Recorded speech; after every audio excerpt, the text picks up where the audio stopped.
ప్రమాదకరమైందో మీరందరూ ఊహించుకోవచ్చు. అలాగే రోడ్లని infrastructure develop చేయకపోతే ఎలాంటి నష్టాలు ఉంటాయని చెప్పడానికే పల్నాడులో మనకి ఒక చిన్న ఎగ్జాంపుల్ గా చెప్తున్నాను. హైయెస్ట్ రోడ్ యాక్సిడెంట్స్ ఆంధ్రప్రదేశ్లో. పల్నాడులో 4 పిల్లలు ఉన్న ఆనంద్ అనే యువకుడు చనిపోయాడు.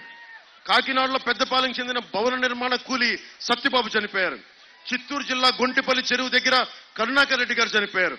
నెల్లూరు జిల్లా మునుగోలులో బీజేపీ మండల అధ్యక్షుడు శ్రీనివాసరెడ్డి గారు చనిపోయారు. మన్యం జిల్లా సాలూరు మండలం లారీ డ్రైవర్ సురేష్ గారు బైక్ లో వెళ్తా ఉంటే యాక్సిడెంట్ అయి చనిపోయారు. ఇలా ఇన్ని వందల మంది, వేల మంది చనిపోతా ఉన్నారు. వీళ్ళందరూ కొంచెం పేరున్నాళ్ళు కాబట్టి మనకు తెలిసింది.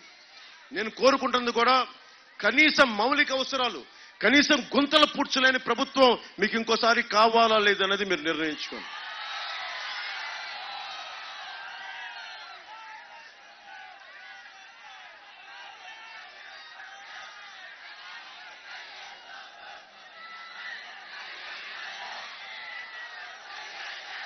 జగన్ తీసుకొస్తుంది.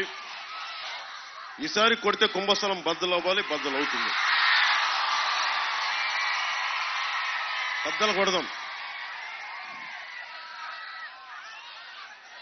మీరు అందరికీ చాలా మందికి ఏదో చిన్నపాటి ఇల్లు, చిన్నపాటి స్థలం, మీ తల్లిదండ్రులు స్వార్జితం, పిత్రార్జితం ఉంది కదా మీ అందరికీ. ఎవరికి ఈ రోజున government, YCP government land titling act పట్టుకొచ్చింది.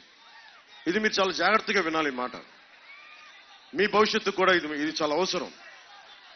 మీరు చెప్పండి, ఒక బ్యాంక్ అకౌంట్ మీ దగ్గర ఉంటే మీరు ఎంత కాదనుకున్నా ఇది భారతదేశపు మౌలికమైన సమస్య. ఇది చేతుల్లో నేను నీకు ఎలా చెప్తాను, డిజిటల్ గా నేను నీకు ఇచ్చేస్తాను, నీ మొత్తం ఆస్తి పత్రాలనే డిజిటల్ గా ఉంటాయని జగన్ చెప్తా ఉన్నాడు.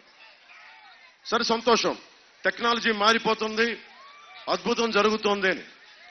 మరి మన డీటెయిల్స్ అన్ని తీసుకెళ్లి హైదరాబాద్ లోని అక్కడ మనం కూర్చోబెట్టి ఒక కంపెనీలో పెడతాడు. నానక్రామంగూడలో ఒక కంపెనీ ఉంది, వైసీపీ వాళ్ళది. ఆ కంపెనీలో మీ ఆస్తి డీటెయిల్స్ అన్ని పెడతాడు. ఇక్కడ మీకు ఉదాహరణకి ఇక్కడ ఒక ఆక్వా రైతు ఉన్నాడు. నీకు ఎన్ని చెరువులు ఉన్నాయి, నీకు ఏమేమి ఉన్నాయి, అది ఎవరికి వెళ్తుంది, దానికి ముందు వెళ్ళింది మొత్తం డిజిటల్ గా వాళ్ళ దగ్గర ఉంటుంది. మీకు స్టాంప్ పేపర్లు ఉండవు.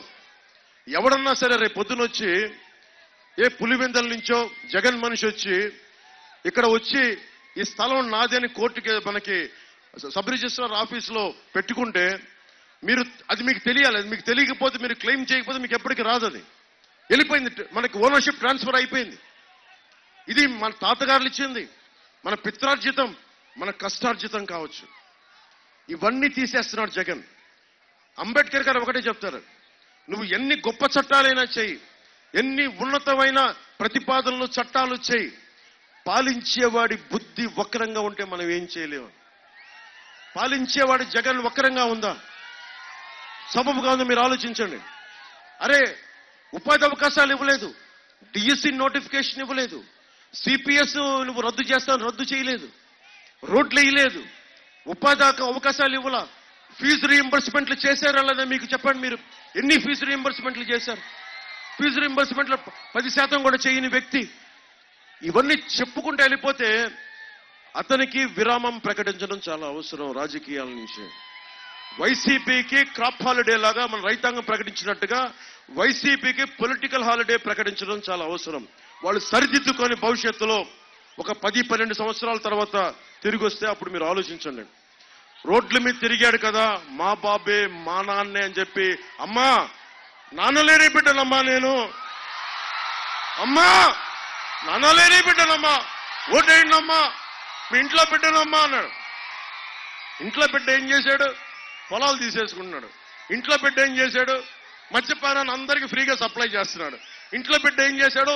ఇసుక దొబ్బేస్తా ఉన్నాడు. ఇంట్లో బిడ్డ మీ అన్నో తమ్ముడు అయితే ఫీజు రీయింబర్స్మెంట్ చేయాలి కదా, అది చేయడు. కానీ అమ్మా నాన్నలేని బిడ్డనమ్మా, ఏదన్నా అడుగు, అమ్మా నాన్నలేని బిడ్డనమ్మా. అరే నేను కూడా నాన్నలేని బిడ్డనే, నేను ధైర్యంగానే ఉన్నాను కదా. కనీసం మా నాన్న ముఖ్యమంత్రి కూడా కాదు. మా నాన్న కానిస్టేబుల్ గా పోలీసులో స్టార్ట్ అయ్యి ఎక్సైజ్ డిపార్ట్మెంట్ లో ఒక ఏఈ అసిస్టెంట్ ఎక్సైజ్ సూపరింటెండెంట్ గా రిటైర్డ్ అయిన వ్యక్తి. ప్రతిదానికి మీరు డ్రామా డ్రామా డ్రామా సంపి దొబ్బుతున్నారు మమ్మల్ని. ఏదైనా మాట్లాడితే నేను లోకల్ కాదంటాడు.